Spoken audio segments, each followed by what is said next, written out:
ನಟ ದರ್ಶನ್ ಅವರು ಕೊಲೆ ಕೇಸ್ನಲ್ಲಿ ಸಿಲುಕಿದ್ದು ಕೋರ್ಟ್ ವಿಚಾರಣೆ ಅಂತ ಸಾಕಷ್ಟು ಕಷ್ಟಪಡುತ್ತಿದ್ದಾರೆ. ಇದೀಗ ಬಹಳ ದಿನಗಳ ಬಳಿಕ ನಟ ದರ್ಶನ್ ಅವರ ಜೀವನದಲ್ಲಿ ಸಂತೋಷ ಮನೆ ಮಾಡಿದೆ. ಹಾಗಾದ್ರೆ ಏನಿದು ಖುಷಿ ಸುದ್ದಿ? ಅದೆಲ್ಲ ಸಂಪೂರ್ಣವಾಗಿ ನೋಡೋಣ ಬನ್ನಿ.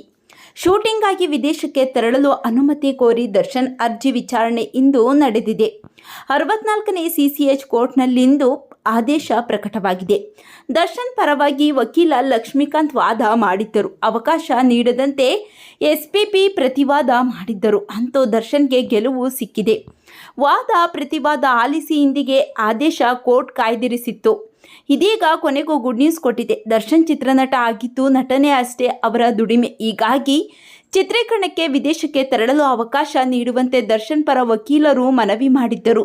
ಈ ಬಗ್ಗೆ ಕೋರ್ಟ್ ಸಮ್ಮತಿ ಸೂಚಿಸಿದೆ. ಎಲ್ಲಿಗೆ ಹೋಗ್ತಾರೆ ಎಂಬ ಸಂಪೂರ್ಣ ವಿವರಗಳಿಲ್ಲ. ವಿದೇಶದಲ್ಲಿ ಎಲ್ಲಿ ಉಳಿಯುತ್ತಾರೆ ಏನು ಗೊತ್ತಿಲ್ಲ ಎಂದು ನಿರಾಕರಣೆಗೆ ಎಸ್ಪಿಪಿಯಿಂದ ಮನವಿಯಾಗಿತ್ತು.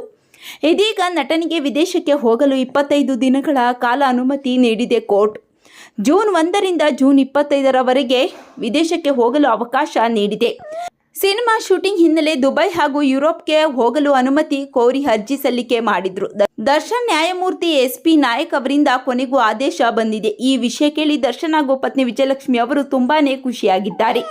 ನಟ ದರ್ಶನ್ ಅವರ ಬಗ್ಗೆ ನಿಮ್ಮ ಅನಿಸಿಕೆ ಅಭಿಪ್ರಾಯಗಳನ್ನು ತಪ್ಪದೇ ಕಾಮೆಂಟ್ ಮಾಡಿ ತಿಳಿಸಿ.